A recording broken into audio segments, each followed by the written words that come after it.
screen dulu. This call is now being recorded. Bentar, ini kursor kakak agak aneh. Oke.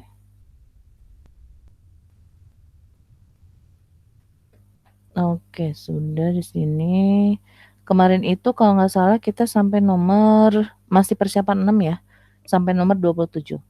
Nah, hari ini kita akan bahas dari nomor 28, tapi sepertinya kakak nggak akan bahas semuanya, karena ada beberapa soal yang mungkin sebenarnya itu bisa kalian kerjakan dengan hanya membaca teksnya gitu. Jadi kalau misalnya ada yang teori-teori atau materi baru kakak jelasin, tapi kalau hanya berupa teks, paling ya udah kakak tetap kasih penjelasannya di PDF-nya. Jadi nanti kalian lihat lagi di PDF-nya ya, biar apa namanya dapat beberapa soal lebih banyak lah daripada biasanya. Karena kan ini kan cuma 1 jam. Oke, nama kakak Kalia. Hari ini kita akan lanjut persiapan 6 TPS UTBK nomor 28. Oke. Nah, untuk nomor 28 ini ada 2 teks, ada 2 paragraf. Kita disuruh mencari judul. Ya, seperti biasa kakak bilang, gampangnya adalah judul itu kita lihat dari kalimat utama. Kenapa demikian? Oke, sebenarnya udah kakak tulis nih, tinggal dilihat aja. Nah, jadi untuk menentukan judul kita dapat mencarinya dengan melihat gagasan utama masing-masing paragraf. Nah, gagasan utama itu kan ada di kalimat utama. Kalimat utama letaknya kalau nggak di awal dan akhir paragraf. Biasanya ya bisa kita asumsikan karena biasanya kalimat utama ada di awal. Jadi dengan membaca kalimat pertama masing-masing paragraf, sebenarnya kita sudah bisa menentukan judul, inti teks, ataupun isi teks gitu, yang berkaitan sama keseluruhan paragrafnya. Jadi kita bisa asumsikan bahwa dengan membaca kalimat 1 dan kalimat 8 saja, kita bisa tahu jawabannya. Nah, kira-kira tanpa membaca isi teksnya ya, dari kalimat 1 dan 8, itu kalian jawabannya yang mana nih? Kalimat 1 itu kan Indonesia memiliki bermacam-macam budaya. Kalimat 8, oleh karena itu, kita sebagai warga Indonesia sudah seharusnya sadar untuk melestarikan kebudayaan Indonesia, khususnya pada era globalisasi ini. Kalau dari kalimat 1 dan 8, kita bisa lihat dari kalimat 1 ada tulisan memiliki bermacam-macam budaya. Berarti bisa saja jawabannya adalah yang A, keanekaragaman budaya Indonesia, atau bisa saja jawabannya yang C, macam-macam budaya Indonesia. Terus kalau yang dari kalimat 8, oleh karena itu kita sebagai warga Indonesia sudah seharusnya sadar untuk melestarikan, itu kita bisa menjawabnya yang D, yaitu perlunya pelestarian budaya Indonesia. Nah, dari A, C, sama D, kalau kalian nebak ya, dengan kalimat 1 dan 8, kalian jawabnya apa? Yang A, C, atau D? Karena yang sesuai dengan kalimat 1 dan 8. Lebih kemana nih? Aura, Azhar, ada Pauline, sama Salsabila. Aku sih ke yang A, Kak. Keanekaragaman budaya Indonesia. Oke, yang lain? Sama, Kak. Sama, keanekaragaman juga ya. Oke, kalau misalnya kalau kakak lebih ke apa sih namanya itu teori ya. Ketika kita membuat sebuah artikel atau karya ilmiah, biasanya paragraf 1 itu adalah pendahuluan. Pendahuluan itu biasanya berisi tentang masih kayak umum-umumnya gitu, penjelasan secara umum. Nah, kalau misalnya di paragraf selanjutnya itu biasanya mulai masuk ke isi. Tapi kalau kita lihat ke kalimatnya, di kalimat 8 ada kata oleh karena itu. Oleh karena itu berarti kan mengacu pada kesimpulan. Ya, kesimpulan itu kan ditandai dengan kata oleh karena itu, dengan demikian, terus ada penegas misalnya kayak jadi gitu. Nah, kalau misalnya ada oleh karena itu dengan demikian, jadi berarti itu adalah kesimpulan. Kalau kesimpulan berarti itu adalah intinya atau kalimat utamanya. Jadi, untuk yang nomor 28 ini sebenarnya kita lebih mengacu pada kalimat 8 dibandingkan kalimat 1. Karena ada kata oleh karena itu. Jadi dia lebih mengacu pada pelestarian kebudayaannya. Kok kenapa bukan kalimat 1, Kak? Nah, kalau kita mau tahu kenapa bukan kalimat 1, berarti kita harus baca satu paragraf utuhnya. Jadi paragraf 1 itu utuhnya adalah dia menjelaskan macam-macam budaya, lalu ada kekasannya, mulai dari bahasa, budaya, ras, suku, adat istiadat, kemudian ada apa namanya nih, kita dapat memaknainya sebagai kekayaan, lalu ada mencintai kebudayaan negara, kemudian mementingkan apa ya, oh sekarang ini banyak yang meninggalkan kebudayaan karena lebih mementingkan kemajuan iptek. Nah, jadi di paragraf 1 itu kayak masih luas. Nah, poin utamanya ada di paragraf kedua. Jadi, kita tuh banyak loh macam-macam budaya, kita banyak budayanya. Nah, tapi sekarang ini banyak orang yang meninggalkan kebudayaan, ada di kalimat 6 tuh. Terlebih pada era yang serba modern ini, banyak orang yang meninggalkan kebudayaan karena lebih mementingkan mengikuti kemajuan ilmu pengetahuan dan teknologi. Nah, di paragraf kedua, dia baru ngejelasin bahwa kita sebagai warga Indonesia sudah seharusnya sadar untuk melestarikan kebudayaan Indonesia, khususnya pada era globalisasi ini. Melalui pelestarian itu, kita akan hidup damai, aman, dan sejahtera. Jadi intinya tujuan dari paragraf ini atau teks ini ada di paragraf kedua. Bukan menjelaskan macam-macam budayanya, tapi menjelaskan pentingnya kita melestarikan kebudayaan gitu. Tujuannya adalah pelestarian kebudayaan itu sendiri. Makanya nomor 28 itu lebih mengacu pada paragraf kedua, yaitu kalimat 8-nya itu. Ada kata oleh karena itu dengan demikian. Dan yang kakak pelajari dari beberapa TO ya, ada dua paragraf seperti ini. Lalu kita lihat dari kalimat utama paragraf 1 dan kalimat utama paragraf kedua, itu biasanya jawabannya itu lebih ke paragraf kedua dibandingkan paragraf pertama kalau dibaca secara keseluruhan gitu. Jadi mungkin lain kali kalau misalnya ada soal seperti ini, kalian bisa mengacu pada paragraf kedua kalau mau cara cepatnya. Tapi kalau mau cara lamanya ya dibaca lagi baik-baik, kira-kira dia lebih menonjolkan tentang apanya sih, tentang paragraf satunya atau paragraf 2-nya. Lebih bagus kalau di judulnya itu ada dua-duanya. Misalnya jawabannya D nih, perlunya pelestarian budaya Indonesia yang beraneka macam misalnya. Nah itu jauh lebih bagus gitu. Atau misalnya keanekaragaman budaya Indonesia perlu dilestarikan. Nah itu yang lebih bagus karena gabungan antara kalimat 1 dengan kalimat 8. Harusnya seperti itu. Tapi karena nggak ada yang gabungan, ya udah jawabannya adalah yang delta. Oke? Ada yang mau tanyakan? Kalau misalnya tidak setuju dengan pendapat kakak, boleh diutarakan ya.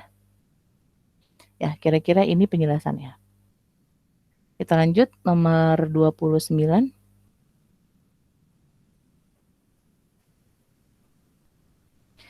Kalimat mana yang merupakan hasil pemaduan kalimat 1 dan 2? Oke, ini nggak usah kakak jelasin lebih lanjut ya. Intinya jawabannya adalah yang B, karena dia hubungannya adalah alasan gitu. Kalau yang A kan sehingga itu adalah akibat. Kalau yang B ada konjungsi karena itu alasan. Kalau yang C dan itu dia penambahan.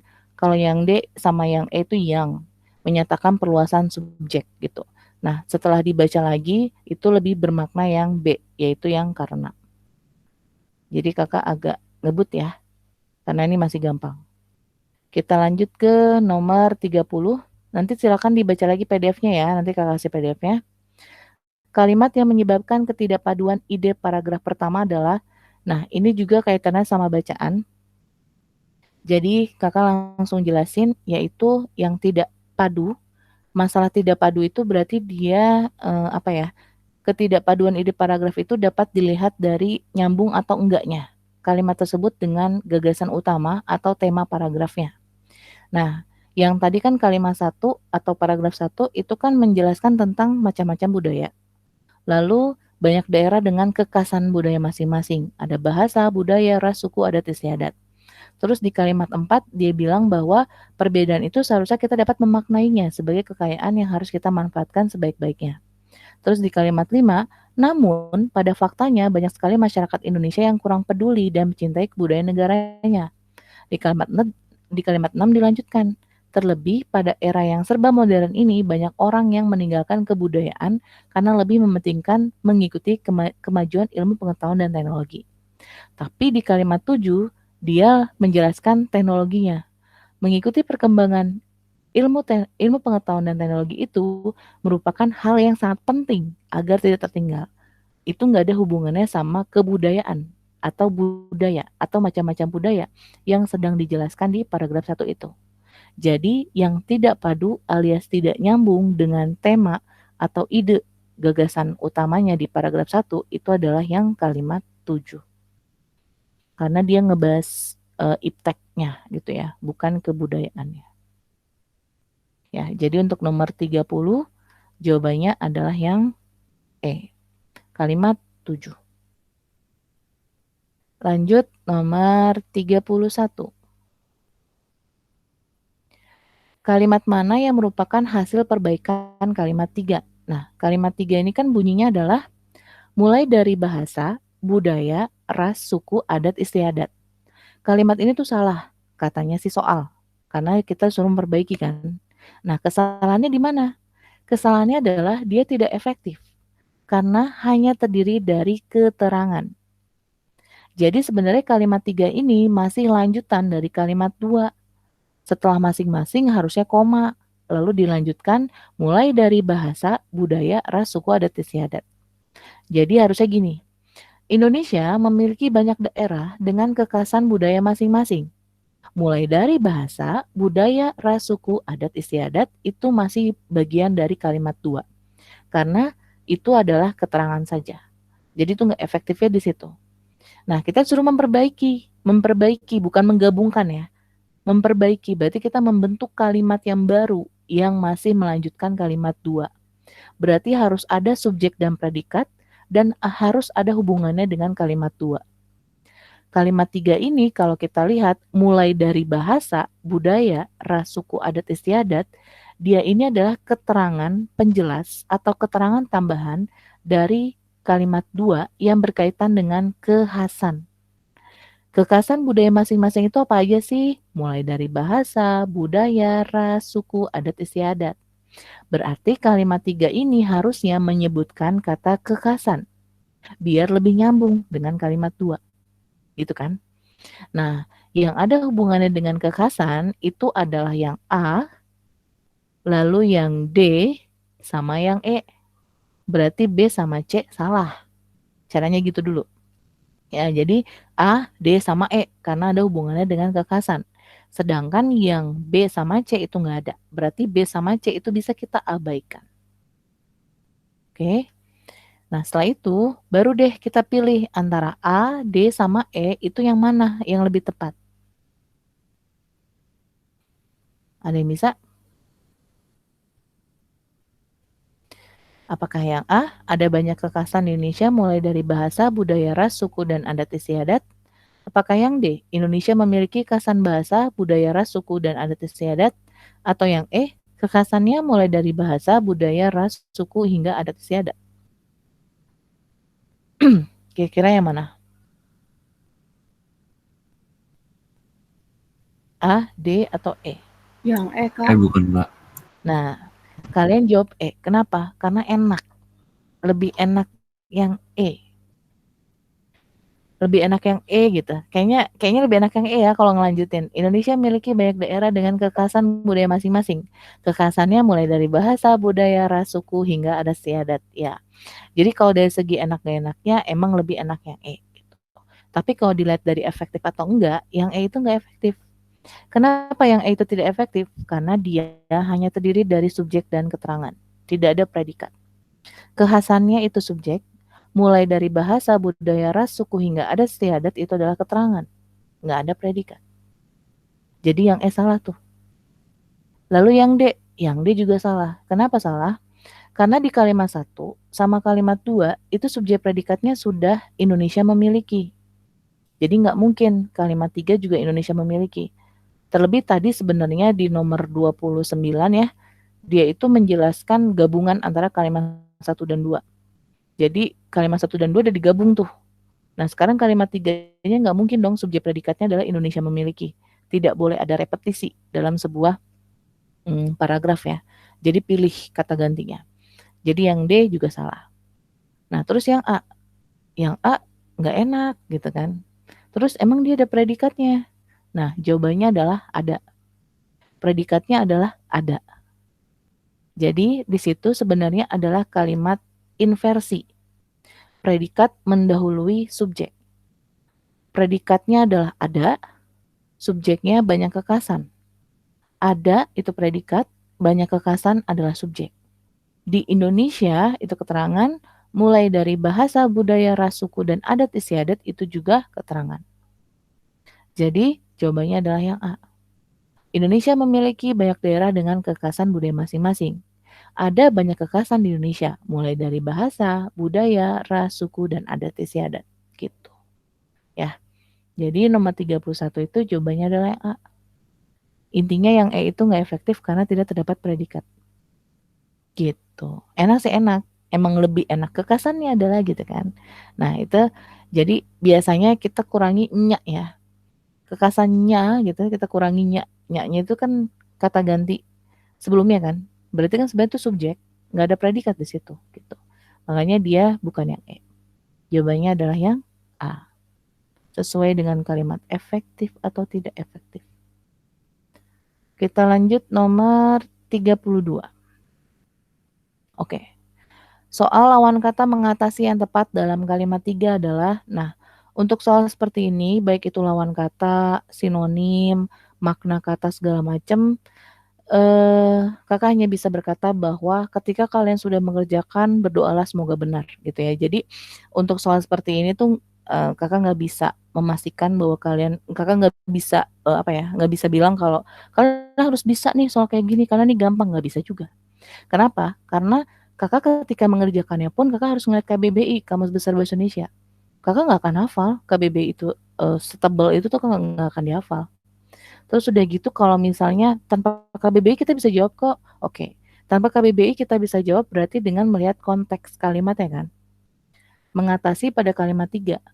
Produksi ngas secara berkelanjutan diharapkan akan menjadi langkah penting untuk mengatasi masalah siklus karbon global, membangun industri bahan kimia, dan menyediakan bahan bakar yang berkelanjutan.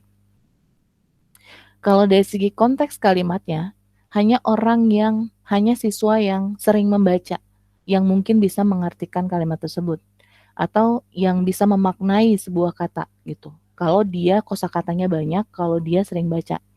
Jadi jatuhnya kalau soal seperti ini nggak usah terlalu dipikirin banget, jawablah sebisa kalian lalu ikhlaskan. Kalau betul alhamdulillah banget, kalau salah ya sudah gitu ya. Ya jadi kalau untuk soal seperti ini kita bisa melihat ke konteks kalimatnya karena kakak sudah melihat KBBI ternyata tidak ada makna yang sesuai dari KBBI. Kita bisa melihat ke konteksnya, kita bisa ganti kata mengatasi di situ dengan contohnya gini, itu kan dia kalimatnya adalah untuk mengatasi masalah siklus karbon global. Nah, mengatasi dalam klausa tersebut itu dapat bermakna mengurangi atau menghilangkan masalah. Untuk mengurangi masalah siklus karbon global atau untuk menghilangkan masalah siklus karbon global. Ya. Jadi mengatasi berarti kan masalahnya hilang atau masalahnya berkurang gitu kan. Jadi bisa berkurang, bisa menghilang. Nah, yang melawan kata atau lawan kata dari kata mengurangi atau menghilangkan itu adalah menambah. Oke, jadi untuk nomor 32 jawabannya adalah yang A. Ini lebih ke konteks kalimat. Karena setelah kakak lihat KBBI itu kayak nggak ada aja gitu yang sesuai, yang bisa menggantikan kata itu. Tapi kalau kita lihat dari konteks kalimatnya ya logisnya seperti itu. Ya. Jadi kalau misalnya soal ini susah ya, menurut kakak ini soal paling susah. Karena jatuhnya lebih ke pengetahuan umum kalian yang super banget harus kalian tahu gitu baru kalian benar. Ya, jadi nomor 32 yang A. Nomor 33. Nah, nomor 33. Kalimat manakah pada bacaan di atas yang memiliki pola dasar sama dengan pola dasar pada kalimat? Secara sederhana, para peneliti menggunakan berbagai metode untuk mempertinggi tingkat validitas temuan mereka. Nah, pola dasar, kalau dia nanyanya berhubungan dengan pola dasar, ini berarti berhubungan dengan struktur kalimat. Berarti kita harus menganalisis subjek predikat keterangannya. Secara sederhana, para peneliti menggunakan berbagai metode untuk mempertinggi tingkat validitas temuan mereka. Itu apa polanya atau strukturnya apa? Oke, bentar. Oke, ini ya. Ini sudah sebenarnya udah kakak kerjain di sini, biar cepet aja ya, biar kakak nggak ngetik-ngetik lagi. Nah, di sini warnanya sudah kakak bedain berdasarkan strukturnya. Secara sederhana ada koma. Kalau ada koma di awal kalimat, biasanya itu adalah keterangan. Dan keterangan itu sendiri ditandai kalau dia bisa dihilangkan tanpa mengubah inti kalimatnya. Atau si keterangannya ini bisa dipindahkan, baik itu ke belakang ataupun ke tengah. Para peneliti secara sederhana menggunakan bisa. Para peneliti menggunakan berbagai metode untuk mempertinggi tingkat validitas temuan mereka secara sederhana. Bisa. Jadi kalau dia bisa dipindah ke depan, ke belakang, tengah, berarti itu keterangan. Tanpa mengubah makna. Atau mungkin dihilangkan. Nah, itu keterangan. Ya, jadi secara sederhana adalah keterangan. Para peneliti itu nomina ya. Nomina biasanya adalah kalau nggak subjek, objek. Atau pelengkap.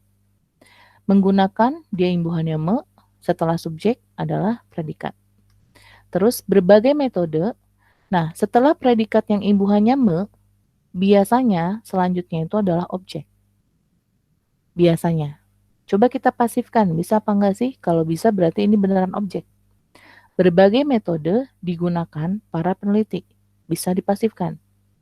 Terus kalau misalnya berbagai metodenya ini kita hilangkan, sampai stop menggunakan, misalnya para peneliti menggunakan titik. Nah, di situ nggak bisa.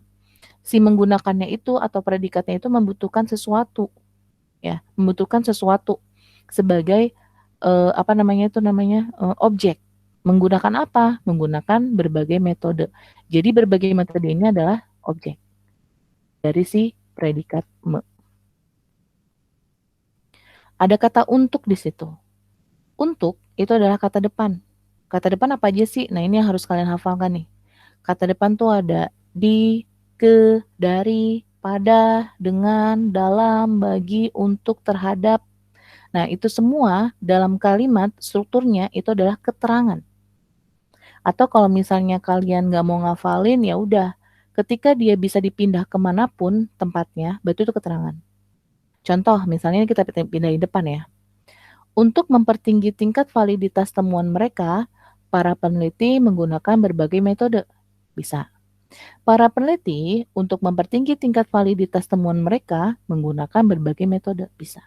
Jadi, untuk mempertinggi tingkat validitas temuan mereka itu adalah keterangan. Nah, polanya apa tuh? Polanya adalah KSPOK.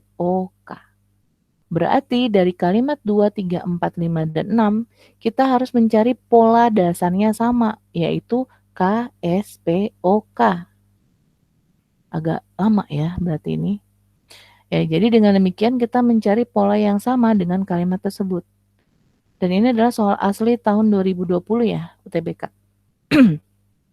Oke, kita lihat yang kalimat 2 dulu.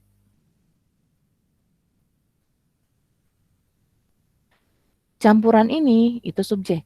Ya udah, stop sampai situ. Kenapa stop? Karena kita mencari yang awalnya keterangan. Campuran ini subjek, bukan keterangan kan? Digunakan predikat. Untuk menghasilkan itu keterangan. Jadi sebenarnya sampai campuran ini aja kita udah bisa stop. Bahwa itu bukan pola yang sama. Lalu yang kalimat 3. Produksi ngas secara berkelanjutan diharapkan akan menjadi langkah penting untuk mengatasi masalah siklus bla bla bla. Nah, dari produksi ngas aja itu sudah bisa kita stop. Karena produksi ngas itu adalah subjek. Nggak ada keterangan di awal. Sedangkan kita mencari yang keterangannya di awal. Jadi yang B juga salah. Terus kita lihat yang C. C itu adalah kalimat 4. Oleh karena itu, sekelompok ilmuwan membuat daun buatan yang terinspirasi oleh proses fotosintesis. Oleh karena itu, konjungsi yang menyatakan keterangan. Sekelompok ilmuwan itu adalah subjek. Membuat adalah predikat. Daun buatan itu adalah objek. Nah, ada konjungsi yang di situ. Konjungsi yang itu fungsinya adalah untuk memperluas frase atau kata sebelumnya. Berarti bagian belakangnya itu masih bagian dari si daun buatan ini. Daun buatan apa? Daun buatan yang terinspirasi. Terinspirasi oleh apa? Oleh proses fotosintesis. Jadi, Dari kata daun buatan sampai fotosintesis itu adalah objek. Jadi dia intinya adalah daun buatan, lalu diperluas dengan terinspirasi oleh proses fotosintesis. Jadi kalimat 4 ini adalah KSPO, perluasan dari objek. Terus yang D, kalimat 5.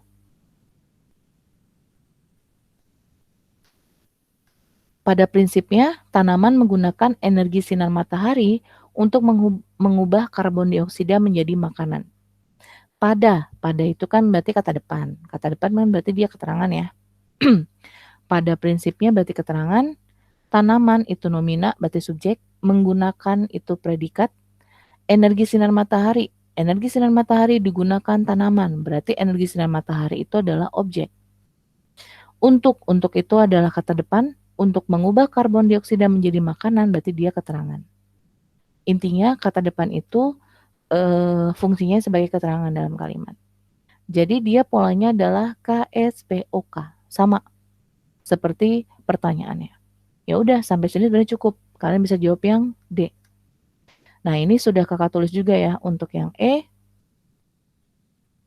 Pada daun buatan itu keterangan, pada itu kan berarti kata depan. Dua penyerap cahaya itu subjek. Ada yang di sini berarti dia masih perluasan tuh. Dua penyerap cahaya yang mirip dengan molekul pada tanaman yang memanen sinar matahari, ini adalah perluasan dari si dua penyerap cahaya. Makanya dia subjek tuh, dari 2 sampai matahari. Dikombinasikan itu predikat. Kalau udah predikatnya di, udah pasti bakal beda. Karena kalau setelah di, setelah predikatnya di, otomatis bukan O, bukan objek. Dengan, ada kata dengan itu berarti kata depan di situ fungsinya sebagai keterangan. Dengan katalis yang terbuat dari unsur alami kobalt yang berlimpah. Jadi untuk yang kalimat 6, dia polanya adalah KSPK, nggak ada O-nya. Ya. Jadi sudah benar bahwa jawabannya adalah yang delta, yaitu sama-sama KSPOK. Oke. Kalau kalian masih lemah dalam menentukan subjek predikat seperti ini, ketika ada pertanyaan ini kalian skip dulu aja. Karena emang ini membutuhkan waktu yang lebih lama gitu ya. Jadi daripada kalian membuang-buang waktu, lebih baik kalian kerjakan dulu soal-soal yang mungkin bisa kalian kerjakan dan jawabannya benar. Dibandingkan soal seperti ini. Jadi kalau misalnya kalian masih kurang, skip dulu.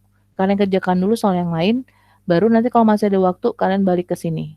Dan kalau masih nggak tahu juga, ngasal aja jawabannya gitu. Jangan dikosongin, sayang aja nanti. Oke?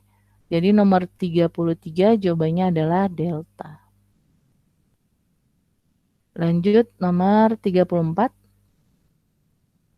Di manakah sebaiknya posisi kalimat makin berjubelnya penduduk dengan standar hidup yang memprihatinkan secara langsung memberikan dampak negatif terhadap sungai pada bacaan di atas. Ini tinggal baca ya. Kakak sudah menulisnya, sudah kakak jelaskan. Untuk nomor 34 itu jawabannya adalah C. Kenapa? C itu kan berarti kan sebelum kalimat 3. Di kalimat 3 ada kata jika diperhatikan sungai-sungai yang mengalir di berbagai tempat. Nah, ini adalah penjelasan dari kalimat ini nih, makin berjumlahnya penduduk. Jadi makin berjumlahnya ini penjelasan kalimat 2. Peningkatan jumlah penduduk serta turunnya standar hidup merupakan parameter yang juga ikut menentukan laju pencemaran sungai. Intinya adalah peningkatan jumlah penduduk juga ikut menentukan laju pencemaran sungai. Dan ditambahkan, dijelaskan oleh kalimat yang ini. Makin berjumlahnya penduduk dengan standar hidup yang memprihatinkan secara langsung memberikan dampak negatif terhadap lingkungan sungai. Apa aja dampak negatifnya? Nah, itu dijelasin di kalimat 3, 4, dan 5 gitu. Oke. Jadi untuk nomor 34 jawabannya adalah yang C. Diletakkan setelah kalimat 2 sebelum kalimat 3. Nah, untuk soal seperti ini kalian berhati-hati kata sebelum sama sesudahnya. Sebelum atau setelah. Ya. Jadi kadang takutnya kalian salah baca dan sebenarnya kalian tuh sudah benar, tapi karena kalian salah baca, kalian jadi jawabnya salah gitu. Jadi perhatikan kata sebelum sama sesudah. Karena nggak selalu sebelum, ada juga yang setelah gitu. Oke, lanjut nomor 34C. Nomor 35.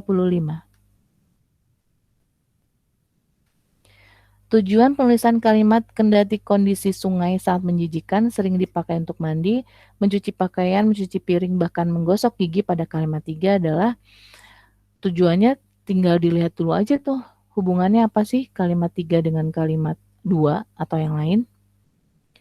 Jika diperhatikan, sungai-sungai yang mengalir di berbagai tempat kendati kondisinya sangat menjijikan sering dipakai untuk mandi, mencuci pakaian. Nah, ini adalah bukti empiris atas gagasan kalimat 2. Kalimat 2 itu kan bilang, peningkatan jumlah penduduk itu akan menentukan laju pencemaran sungai. Semakin banyak penduduknya, maka sungai semakin tercemar. Kenapa demikian? Nah, jelasin. Karena sering dipakai mandi, mencuci pakaian, mencuci piring, bahkan menggosok gigi. Nah, di kalimat 3 itu adalah bukti empiris. Empiris itu berarti berdasarkan pengalaman, ya. Bukti empiris atau atas gagasan sebelumnya. Jadi empiris di situ maksudnya adalah pengalaman atau yang dilihat, yang terlihat dari keadaan sungai tersebut. Gitu. Jadi untuk nomor 35 jawabannya adalah E. Oke. Pokoknya kalau misalnya dia berupa bacaan, Kakak agak cepet ya untuk ngejelasinnya. Lanjut ke nomor 36.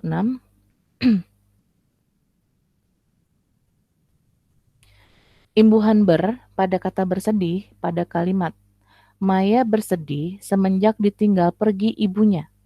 Memiliki makna yang sama dengan berimbuhan bernomor dengan kata berimbuhan bernomor. Sebenarnya, kalau ada pertanyaan seperti ini, kalian bisa melihat dari segi makna imbuhannya atau bisa juga dilihat dari kelas kata.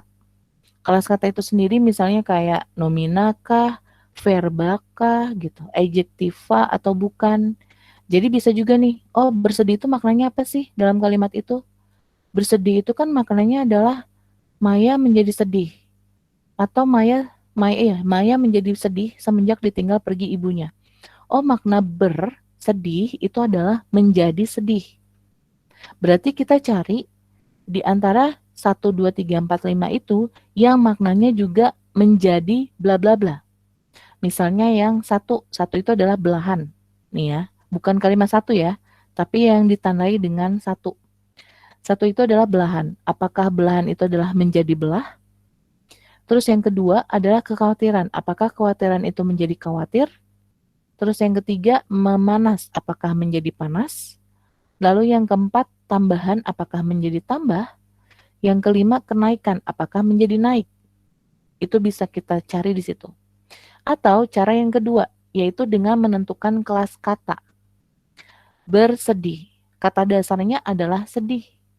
Sedih itu adalah adjektiva. Karena dia bisa tambahkan sangat ya. Sangat sedih, paling sedih, sedih sekali. Kalau bisa tambahkan sangat, paling, atau sekali berarti itu adalah adjektif alias kata sifat. Sedih itu adalah kata sifat. Diberi imbuhan ber, jadi kata bersedih. Bersedih itu adalah kata kerja. Berarti kita mencari yang bentukannya sama nih. Awalnya kata sifat, diberi imbuhan menjadi kata kerja. Nah, kalau seperti ini jawabannya cuma satu. Karena 1, 2, 4, dan 5 itu adalah kata benda. Belahan itu adalah an imbuhannya. Kekhawatiran, kean. Lalu yang keempat itu apa sih? Tambahan itu an, sama kenaikan itu adalah kean. Kalau dia imbuhannya pean, kean, samaan, berarti dia membentuk nomina alias kata benda. Nah, sedangkan yang ketiga itu adalah memanas. Memanas di situ adalah kata dasarnya panas. Panas itu adalah adjektif. Diberi imbuhan me, jadi memanas itu adalah verba. Dari adjektif menjadi verba. Sama seperti bersedih. Dari adjektif menjadi sedih. Dari segi kelas katanya sama. Dari segi maknanya gimana? Bersedih menjadi sedih. Apakah memanas menjadi panas? Perang dagang kembali menjadi panas setelah Cina bisa. Berarti dari kedua aspek tersebut, memanas sama bersedih itu mempunyai makna yang sama. Baik dari makna katanya, imbuhannya, maupun dari kelas katanya. Jadi untuk nomor 36 ini jawabannya adalah yang C. Yang ketiga yaitu memanas. Nah, ini penjelasannya ya.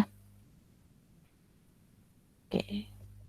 Jadi nanti silakan di-download ya PDF-nya ya setelah Kakak sudah mengajar ini. Jadi 36 yang C. Bersedih sama dengan memanas. Maknanya, maksudnya dari segi makna imbuhan sama dari segi kelas katanya. Oke, tapi dia bukan sinonim, beda ya. Lanjut nomor 37.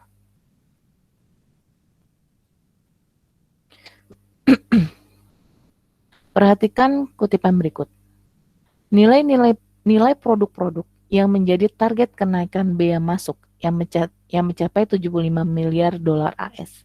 Ini ada di kalimat kelima nih. Nilai produk-produk yang, kalau ada yang berarti dia perluasan kan. Yang menjadi target kenaikan bea masuk yang berarti masih perluasan tuh. Yang mencapai 75 miliar dolar AS. Karena ada konjungsi yang di sini itu menandakan perluasan. Menjadi target kenaikan bea masuk memperluas nilai produk-produk. Mencapai 75 miliar dolar AS memperluas bea masuknya. Jadi ini masih perluasan subjek saja. Berarti kalimat tersebut tidak efektif karena hanya terdapat subjek. Nggak ada predikat. Karena kan minimal kalimat itu terdiri dari subjek predikat ya. Tapi kalimat ini nggak logis karena dia hanya berupa subjek. Nggak nyambung aja gitu kalimatnya. Jadi harus kita perbaiki menjadi kalimat yang logis. Berarti bagaimana caranya? Oke, kita lihat dulu yang A. Apakah yang A itu logis? Nilai beberapa produk-produk. Ada mubazir tuh. Beberapa itu kan sudah banyak, lebih dari satu. Produk-produk itu juga sudah lebih dari satu. Jadi itu dia salah yang A. Karena dia tidak efektifnya mubazir. Ya, ada kata beberapa sama produk-produk. Terus sekarang yang B. Produk-produk menjadi target kenaikan bea itu masuk. Bea itu masuk. Dari kalimatnya aja udah beda makna ya. Di sini kan dia nyebutinnya produk-produk. Padahal yang dimaksud adalah nilai produk-produk ya. Jadi yang B itu beda makna dengan kalimat yang pertamanya gitu. Jadi pasti bukan jawabannya. Terus yang C, nilai produk, oke itu bisa tuh. Nilai produk yang mencapai target kenaikan bea itu mencapai 75 miliar dolar AS. Nah, sebenarnya ini bisa. Tapi masalahnya produk yang di situ sebutnya cuma satu. Harusnya kan lebih dari satu ya. Bisa beberapa produk atau produk-produk gitu. Jadi yang C ini masih kurang tepat karena dia hanya menggunakan kata produknya cuma satu. Karena yang di kalimat itu maknanya itu banyak, produknya lebih dari satu. Terus yang D, nilai produk-produk menjadi target kenaikan bea masuk mencapai 75 miliar dolar AS. Nah, kalau ini dia hanya sekedar menghilangkan yang. Konjungsi yangnya dihilangkan. Jatuhnya malah tidak efektif juga. Kenapa? Karena predikatnya lebih dari satu. Nilai produk-produk itu subjek, menjadi predikat. Target kenaikan bea masuk itu kan objek. Mencapai itu predikat lagi. Harusnya yangnya setelah produk atau setelah bea masuk. Kita tambahkan yang. Supaya predikatnya cuma satu. Misal, nilai produk-produk yang menjadi target kenaikan bea masuk mencapai 75 miliar dolar AS atau nilai produk-produk menjadi target kenaikan bea masuk yang mencapai 75 miliar dolar AS gitu. Jadi yangnya bisa jadi penjelas entah si subjeknya atau menjadi penjelas objeknya. Jadi yang D itu dia tidak efektif karena predikatnya terlalu banyak. Karena lebih dari satu. Nggak jelas predikatnya yang mana sih gitu. Terus yang E. E ini adalah kalimat yang efektif. Konteksnya sesuai dan kalimat tidak mubazir. Serta ada subjek sama predikatnya.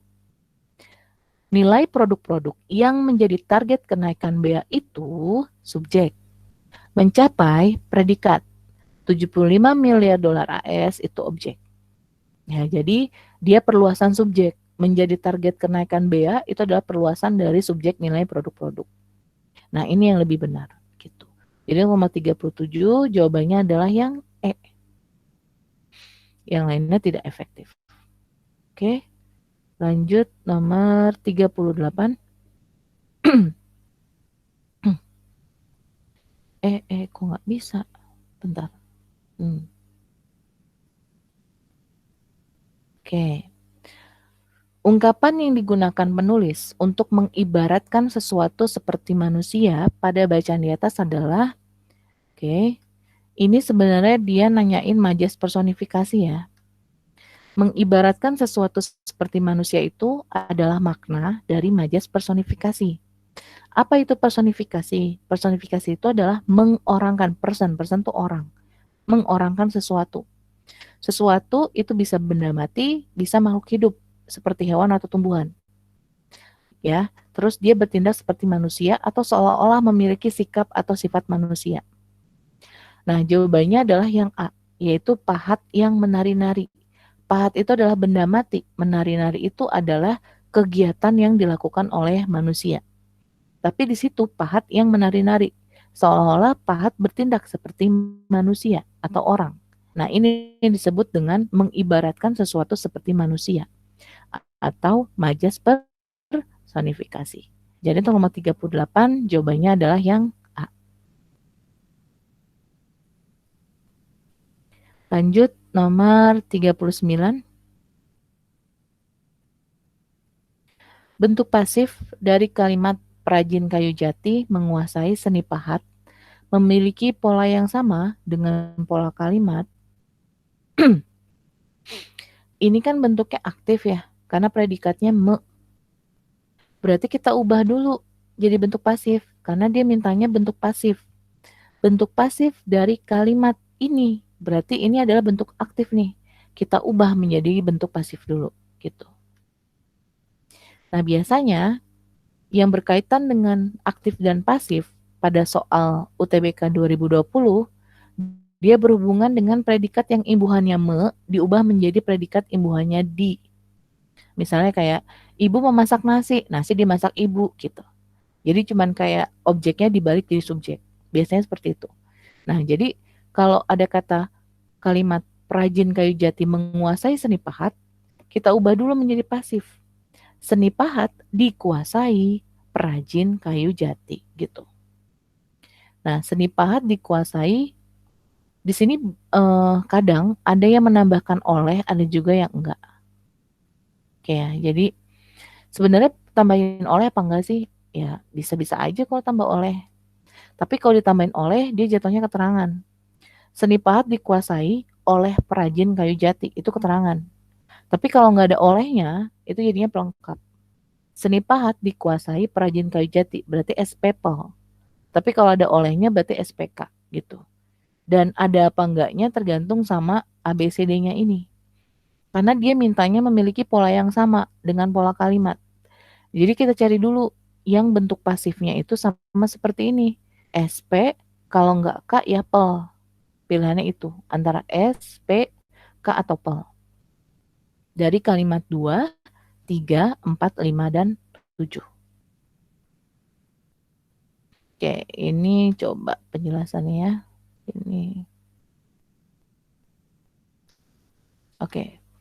Jadi setelah kita tahu bahwa polanya itu adalah SPK atau PEL, maka yang tepat di antara semuanya itu adalah kalimat 7. Kalimat 7 itu ada kata, dengan kekayaan fungsi ini, ukiran karya Asmat diapresiasi wisatawan. Nah, dengan kekayaan fungsi ini kan keterangan tuh. Keterangan ini bisa kita abaikan dulu. Subjeknya adalah ukiran karya Asmat, predikatnya adalah diapresiasi.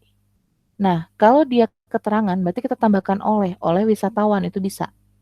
Kalau dia jadi pelengkap, berarti olehnya kita buang, jadinya wisatawan.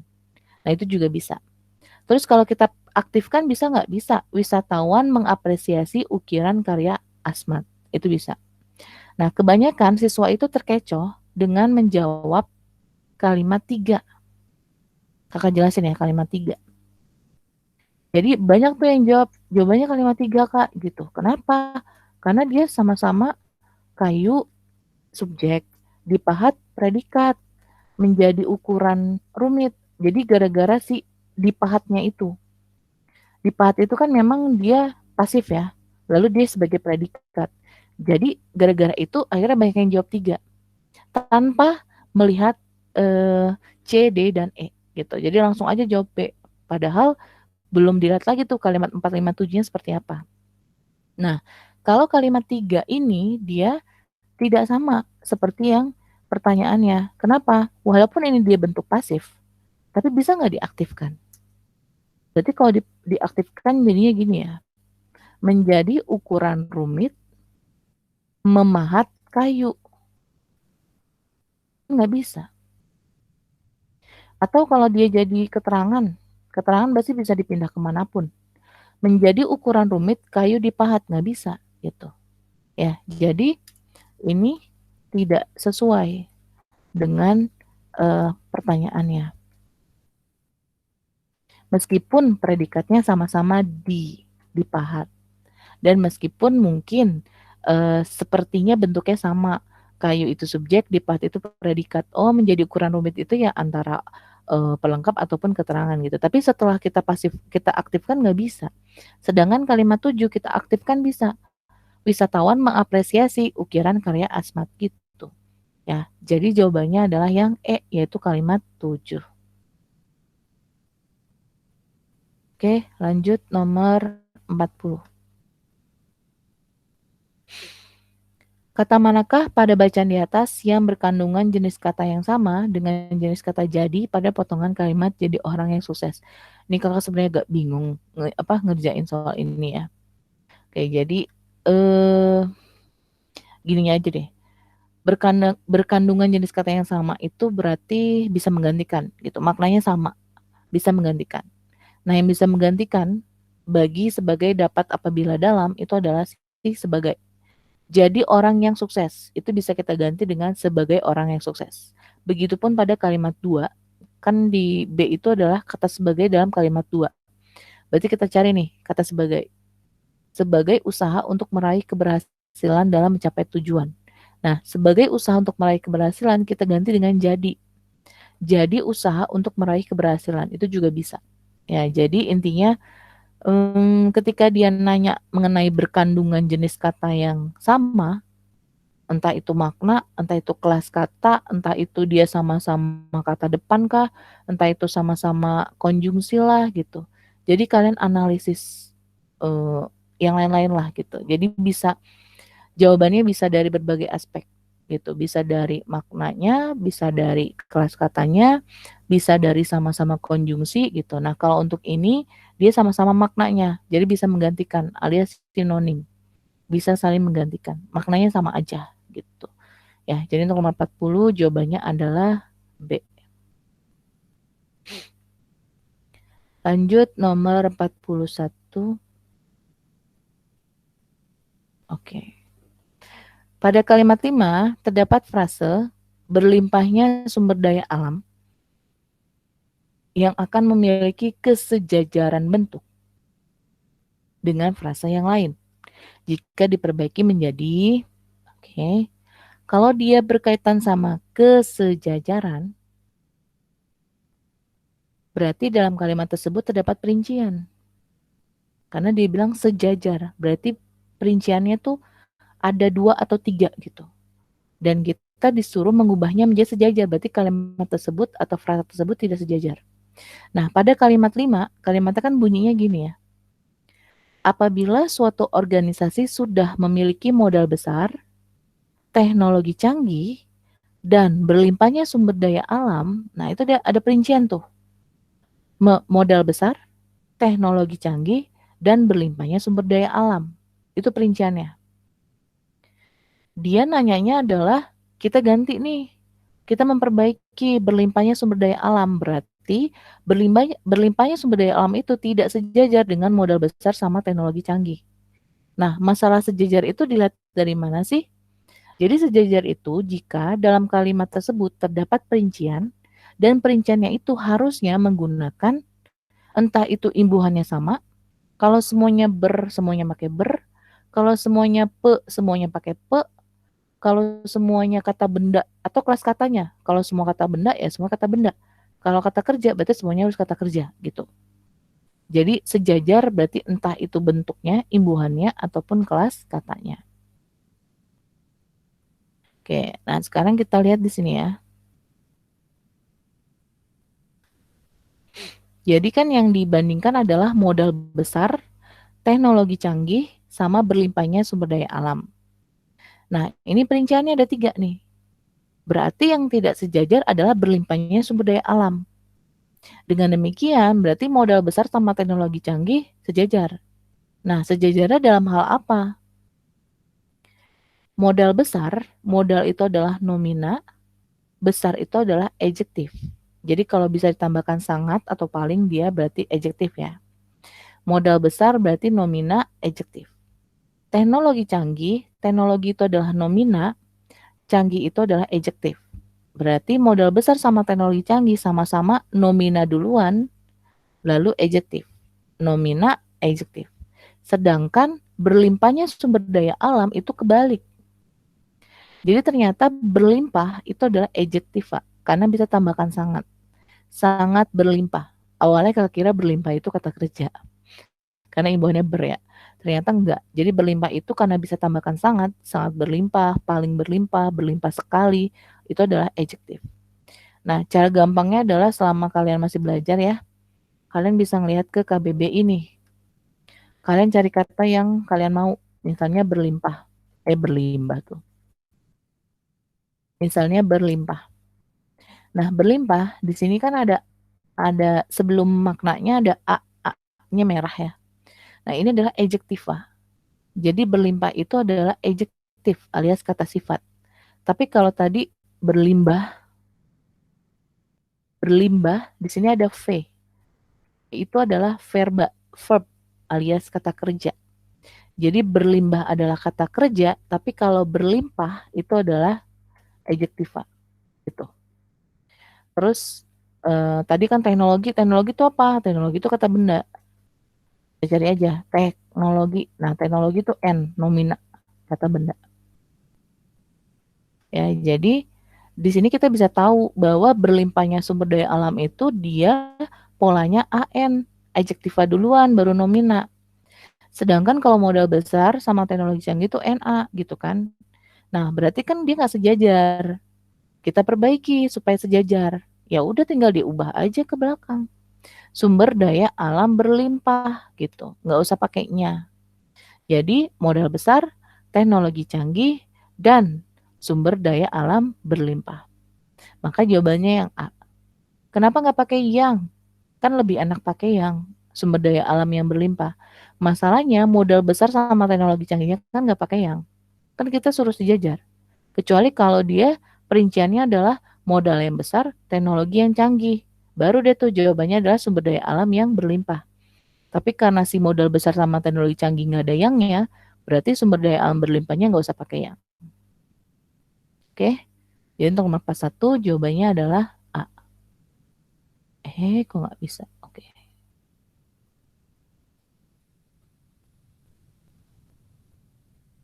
Oke, kita lanjut. Nomor 42 dan 43, nanti kakak kasih ininya aja ya. Ini lebih ke bacaan. Kakak kasih kunci jawabannya aja. Kita ke nomor 44 juga gampang. 45 juga sama, gagasan utama juga. 46 sudah ada jawabannya di situ, nanti kakak kasih. 47, oke. Kata yang memiliki makna denotatif, penggabungan dengan ai terdapat pada kalimat, sekali lagi kakak bilang, kalau ada soal seperti ini, kalian nothing tulus, alias kerjakan dan lupakan. Karena ini berdasarkan KBBI atau bisa juga dari pemahaman kalian dalam membaca. Kalau kalian gemar membaca, otomatis kalian banyak kosakata yang kalian tahu maknanya.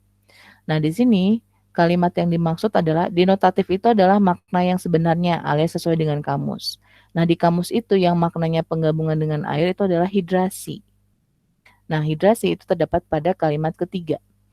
Jika warna urin sudah bening jernih, artinya kita telah tercapai status hidrasi optimal. Itu. Jadi untuk nomor 47 jawabannya adalah yang B, ada kalimat 3, yaitu ada kata hidrasi. Oke, sekarang nomor 48. Aduh. Oke. Kalimat manakah pada bacaan di atas yang pola bentukan katanya tidak dapat digunakan untuk membentuk kata lain? Nah, membentuk kata lain itu bisa digunakan imbuhan. Jadi, kata apa sih yang tidak bisa diberikan imbuhan atau tidak pernah digunakan dalam berimbuhan? Nah, kata yang dimaksud itu adalah filosofis. Kalau lokal, ketika kalian lihat KBBI, itu ada penjelasannya. Lokal itu bisa melokalkan, bisa pelokalan. Kalau filosofis itu sama sekali tidak ada. Berfilosofis itu nggak ada, memfilosofiskan itu nggak ada gitu. Sosial ada kesosialan, ada juga menyosialisasikan gitu kan. Arsitektur itu ada berarsitektur. Rumah itu berarsitektur, nah itu bisa. Energi bisa berenergi, bisa keenergian. Jadi dari semua kata yang tidak bisa membentuk kata lain, alias yang tidak bisa diberikan imbuhan, atau mungkin tidak pernah dicoba diberikan imbuhan, itu adalah filosofis. Jadi jawabannya adalah yang B. Nah, ini juga jatuhnya adalah pengetahuan umum kalian. Ya, dicoba-coba dulu aja bisa tambahin imbuhan apa enggak gitu. Lanjut nomor 49. Wah, kakak ngebut nih ya. Oke, frase manakah pada bacaan di atas yang pola maknanya sama dengan pola makna frase sudah dilaksanakan?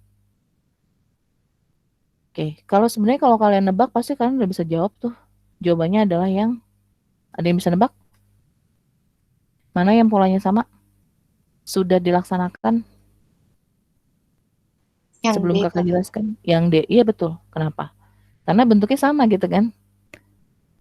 Dari bentuknya sama gitu. Nah, jadi maksudnya pola yaitu ada pola kalimat, ada pola frase gitu kan. Nah, jadi kakak jelasin dulu. Frase itu ada frase koordinatif. Frase koordinatif ini berarti dia frasenya setara. Frase itu kan dua kata atau lebih ya, disebut dengan kelompok kata. Nah, berarti keduanya sama-sama inti nih. Kalau koordinatif, itu dia sama-sama inti. Ada dua kata atau lebih, tiga kata mungkin, dan dia sama-sama inti. Tidak ada penjelas, tidak ada penjelasnya gitu. Jadi keduanya adalah inti. Nah, sedangkan kalau subordinatif, itu adalah frase bertingkat. Berarti dua kata atau kelompok kata tersebut terdapat inti kata dan kata penjelas. Atau bisa kita singkat, intinya itu sebut dengan D. D itu diterangkan.